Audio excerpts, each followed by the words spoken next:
Hey everybody, today I'm going to be talking about durometer on wheels.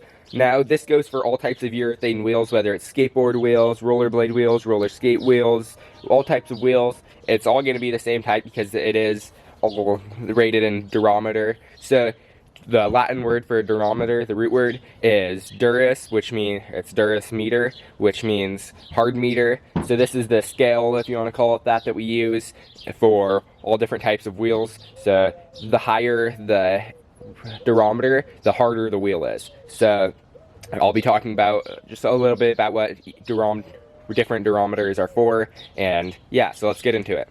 Alright, so starting off, you've got your pretty standard wheel, which is this is just for rollerblading.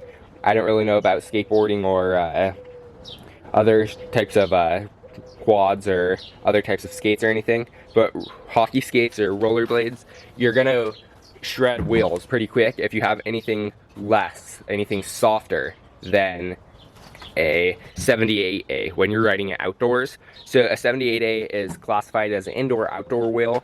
It's pretty much gonna get shredded still outdoors, but you can do it if you're not skating real aggressive on the wheel. I would recommend either 82A or higher if you're pretty advanced at skating. For outdoors, 82A is still going to give you a pretty good grip, and it's not going to want to slide that, or it's not going to want to wear down that much. So I recommend 82A for outdoors generally if you're pretty advanced. You could use this because you will have more grip indoors or outdoors if you're a beginner. And you're not going to be shredding wheels as fast just because you're not going to be hockey stopping outdoors and things of that nature. So generally, a 74A wheel is the softest wheel that you're going to find, and that is because the softer the wheel is, the more it's going to crush down, the more surface area you are going to have, so it's going to grip that surface way more, and you're just going to have a way more grippy wheel. But the problem with that is that if you're heavier, over 150 pounds with a 74A wheel, you are going to start to crush it down significantly, and once you start to crush it down, it slows you down significantly. So you're outweighing any benefits of the grip with getting that wheel just because it is crushing down and wanting to just roll something that's basically not flat because it is oblong at that point.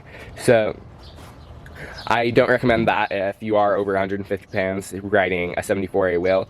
Now 76A, which is your pretty standard kind of indoor wheel, is it's a lot harder, so it's gonna not crush down near as much. You can probably ride it all the way up to like 185 pounds without having issues, and that's gonna give you also still a lot of grip. It's not gonna split as much just because it is harder, and so that is your pretty standard indoor wheel. That's what I rode for a long time. I don't ride that anymore, but a 76A is a pretty universal type of wheel for pretty much everybody on indoors. Now going up to 78A, 78A is a indoor-outdoor classified wheel, as I said. This is the Lobeta shooter. I rode these wheels for a long time, and so the thing with 78A is you can ride it indoors and outdoors. That's like the special thing about it. But when you ride it outdoors, it's going to get shredded if you're pretty good at skating, just because you are going to be turning and hockey stopping and things like that. But if you're not doing much aggressive stuff, then that's not really going to matter, because you're not going to be shredding the wheel really. But the other thing is, once you ride a wheel outdoors, then when you go back to indoors, the wheel is going to feel really slick, and it's most likely not going to make any more noise when you hockey stop or anything like that. So that's the thing about riding wheels outdoors and then going back to indoors, is that it does what I just explained. So I only would ride these wheels indoors. I would never ride these wheels outdoors just because they will shred really fast outdoors. But yeah, that's just my personal opinion. Going up to 80A, this is a little rare of a hardness of wheel. This is the hardness that the Lobeta grippers are at, and you can use the 80A wheels. You can use outdoors a little more.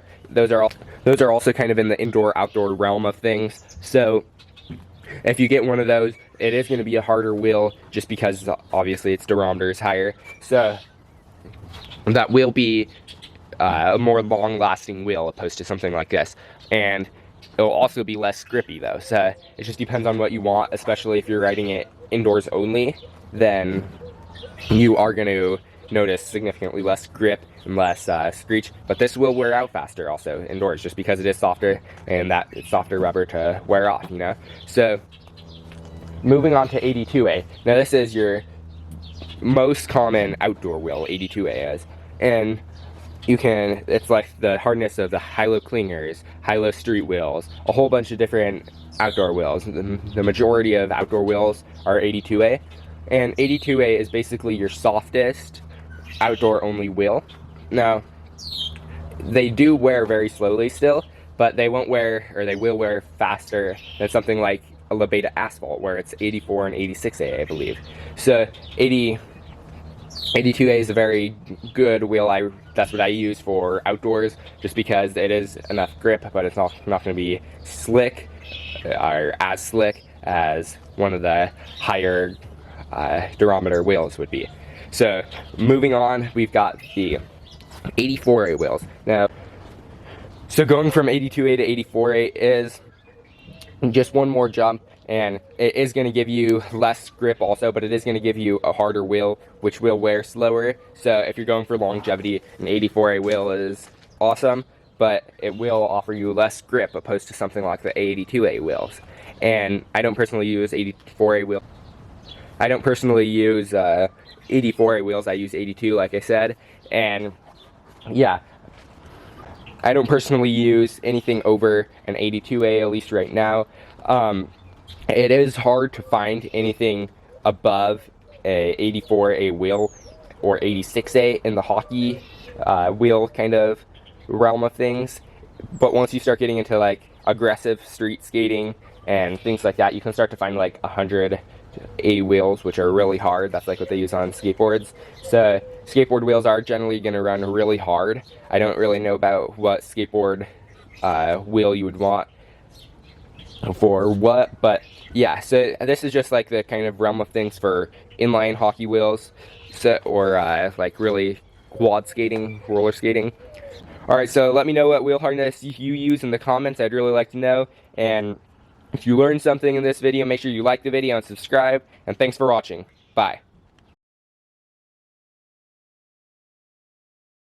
Also, kind of in the indoor-outdoor realm of things.